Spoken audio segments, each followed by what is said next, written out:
और खबर का रुख बहराइच से कर रहे हैं। जनपद बहराइच से रूह कपा देने वाली घटना सामने आई है। यहाँ एक युवक ने 7 वर्ष पहले अपनी भाई की जमीन हथियाने के लिए हत्या करवा दी। अब उस केस में सजा से बचने के लिए केस की गवाह अपनी भाभी को भी डरा धमका कर पत्नी बना चुका था और उसे अपनी 2 मासूम बेटियों समेत अपने भाई की 12 वर्षीय बेटी को नदी में जिंदा फेंक दिया। पुलिस ने मामला दर्ज करके छानबीन की और आरोपी को गिरफ्तार कर लिया।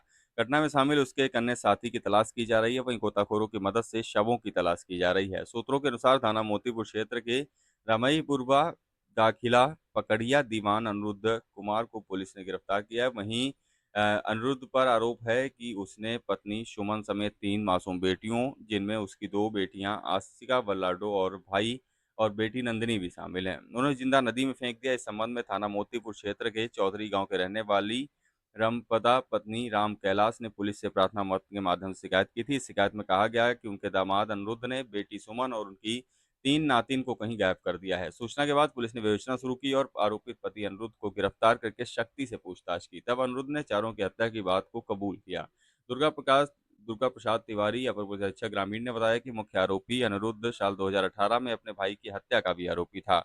उसने जमीन के लालच में अपने भाई की हत्या कर दी थी। भाई की हत्या केस में उसकी पत्नी सुमन, जो पहले आरोपी की भाभी थी, वह केस की मुख्य गवाह थी। देखिए, थाना मोतीपुर में एक सूचना प्राप्त हुई कि एक युवती और उसकी 3 बच्चियां गायब हैं और उसकी युवती की मां की तरफ से 19/8/25 को थाना मोतीपुर में एक लिखित तहरीर दी गई, जिसमें यह बताया गया कि उसकी बेटी को उसका पति, जो पहले उसका देवर था, उसने और उसके एक साथी ने मिलकर के उसकी बेटी और 3 बच्चियों को, जो उसकी बेटी की 3 बेटियां थी, उनको हत्या करने की नीयत से कहीं गायब कर दिया है।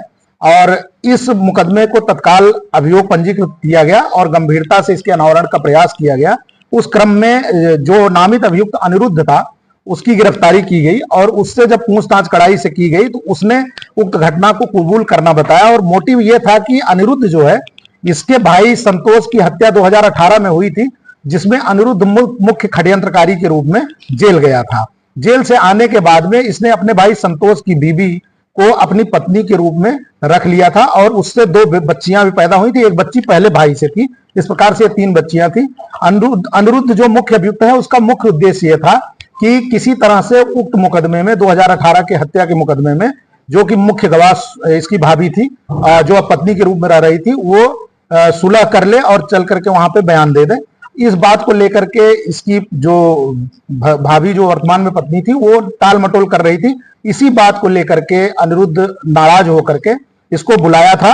14 तारीख को अपने साथी के साथ में इसको और तीनों बच्चियों को ले गया लखीमपुर खीरी जनपद में धौरारा थाने के अंतर्गत शारदा नदी के पुल पर रात में लगभग 3 साढ़े 3 बजे के आसपास में ले जाकर के नदी के पुल से नीचे अथाह पानी है इस समय वहां, उसमें हत्या करने की नियत से उनको उसमें फेंक दिया और उसके बाद फिर वापस आया। ये इसकी निशादेही पर जो है उन बच्चियों के कुछ कपड़े, एक जूता और महिला के भी कपड़े बरामद हुए हैं। और जहां ये जिस क्षेत्र में गया था, जो जो इसने बताया है, उसके हिसाब से हमको कुछ कैमरे में एविडेंसेज मिले हैं, कुछ अन्य महत्वपूर्ण एविडेंसेज मिले हैं, जिसके आधार पर उक्त घटना की पुष्टि हो रही है। वर्तमान में हम लोग डेड बॉडी की तलाश कर रहे हैं। जो भी उस शारदा नदी से जुड़े एडजॉइनिंग थाने हैं और जिले हैं, सभी के संपर्क में है। अभी डेड बॉडी हमें नहीं मिल पाई है, लेकिन हमने जो मुकदमा लिखा था 140(1) हत्या के इरादे से किसी का अपहरण करने का, उसमें हमने वर्तमान में हत्या और साक्ष्य मिटाने की धारा को भी जोड़ करके आज इसे माननीय न्यायालय के समक्ष पेश कर रहे हैं। और इसका जो दूसरा मित्र है, उसको भी हमने ट्रेस कर लिया है, जो अभियुक्त था इसमें, उसे भी जल्द ही गिरफ्तार कर लेंगे। आज इसे माननीय न्यायालय के समक्ष पेश किया जी। 2 अभियुक्त थे। हाँ, दारू नहीं, बच्चे